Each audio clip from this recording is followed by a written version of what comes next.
ذرا سوچئے، کوئی آپ سے کہے کہ آپ کی میراث تو ختم ہو گئی، آپ کا نام صفحے ہستی سے مٹا دیا جائے گا۔ یہ کوئی معمولی طعنہ نہیں تھا، یہ حضرت محمد صلی اللہ علیہ وآلہ وسلم پر ایک بہت گہرا ذاتی حملہ تھا۔ لیکن آسمان سے جو جواب آیا وہ صرف دفاع نہیں تھا، بلکہ وہ بے پناہ کثرت کا ایک ایسا وعدہ تھا جو قرآن کی سب سے چھوٹی سورت القوثر میں ہمیشہ کے لیے محفوظ ہو گیا۔ صرف 3 چھوٹی چھوٹی آیتیں۔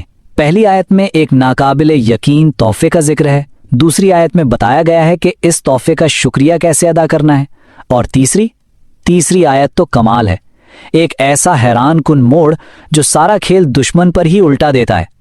یہ کہانی ہے انسانی ظلم کے سامنے خدائی تسکین کی۔ چلیے آج سے 1400 سال پیچھے چلتے ہیں، مکہ کے مرکز میں۔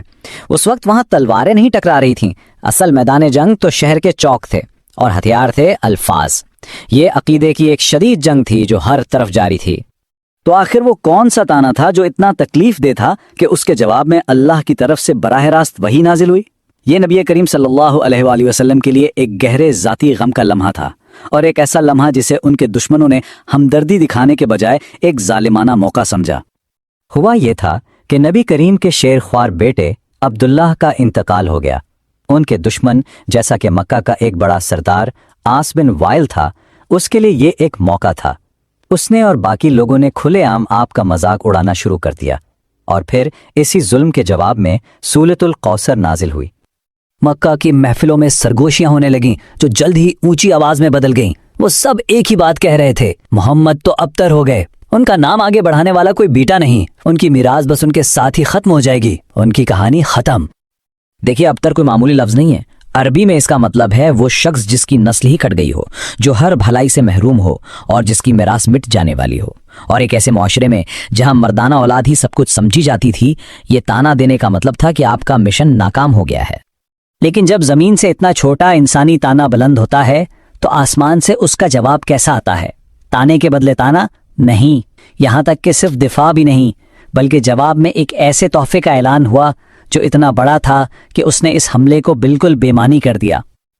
اور یہاں ایک بہت ہی دلچسپ بات ہے، اللہ نے یہ نہیں فرمایا کہ ہم دیں گے، بلکہ فرمایا انا اعطیناک الکوثر، یعنی بے شک ہم نے آپ کو کوثر عطا کر دیا، ماضی کا صیغہ، پاسٹ ٹینس۔ مفسرین کہتے ہیں کہ یہ نعمت تو کائنات کی تخلیق سے بھی پہلے آپ کے لیے مختص کر دی گئی تھی۔ تو یہ الکوثر ہے کیا؟ یہ لفظ نکلا ہے کثرت سے، یعنی بے انتہا بھلائی، خیر کثیر، برکتوں کا ایک ایسا سمندر جسے نہ گنا جا سکتا ہے نہ سمیٹا جا سکتا ہے۔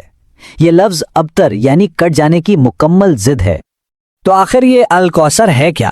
مفسرین بتاتے ہیں کہ یہ کوئی ایک چیز نہیں ہے، یہ جنت میں ایک آسمانی نہر بھی ہے، یہ نبی کریم کی اپنی امت کے لیے شفاعت کرنے کی طاقت بھی ہے، یہ ان کی بیٹی فاطمہ کے ذریعے ان کی لازوال نسل بھی ہے، یہ آنے والے اربوں پیروکار بھی ہیں، اور یہ خود قرآن کی حکمت بھی ہے، مطلب یہ لامحدود ہی ہے۔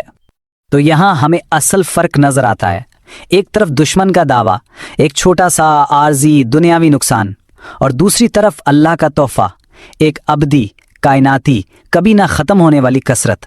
ان دونوں کا تو کوئی مقابلہ ہی نہیں ہے۔ اچھا، اب سوال یہ پیدا ہوتا ہے کہ جب نوازش اتنی بڑی ہو تو اس کا شکرانہ کیسا ہونا چاہیے؟ اس کا جواب سورت کی دوسری آیت میں موجود ہے۔ شکر ادا کرنے کے لیے 2 ہدایات دی گئیں۔ پہلی، فصلی لربک، یعنی نماز پڑھو مگر صرف اور صرف اپنے رب کے لیے، اور دوسری ونحر، یعنی قربانی کرو مگر صرف اسی کے لیے۔ تو یہ 2 اعمال، نماز اور قربانی، اس عظیم تحفے پر شکر کا بہترین اظہار ہیں۔ لیکن ونحر یعنی قربانی کا ایک بہت گہرا روحانی مطلب بھی ہے۔ صوفیاء کرام فرماتے ہیں کہ جانور کے گلے پر چھری پھیرنا تو آسان ہے، اصل کمال تو اپنی انا کو، اپنے نفس کو ذبح کرنا ہے۔ کوثر کی نعمتوں کا وارث بننے کے لیے اپنے اندر کے تکبر، حسد اور نفرت کو قربان کرنا ہوگا۔ اور اب ہم پہنچتے ہیں اس صورت کے عروج پر، وہ مقام جہاں ابتدائی طعنے کو پوری الہامی طاقت کے ساتھ طعنہ دینے والے پر ہی پلٹ دیا جاتا ہے۔ یہاں دشمن کے لیے شانے کا لفظ استعمال ہوا ہے۔ شانے صرف ایک عام دشمن نہیں ہوتا، بلکہ یہ وہ شخص ہے جو اپنے دل میں شدید چھپا ہوا بغض اور کینہ رکھتا ہو اور اسی کی بنیاد پر عمل بھی کرے۔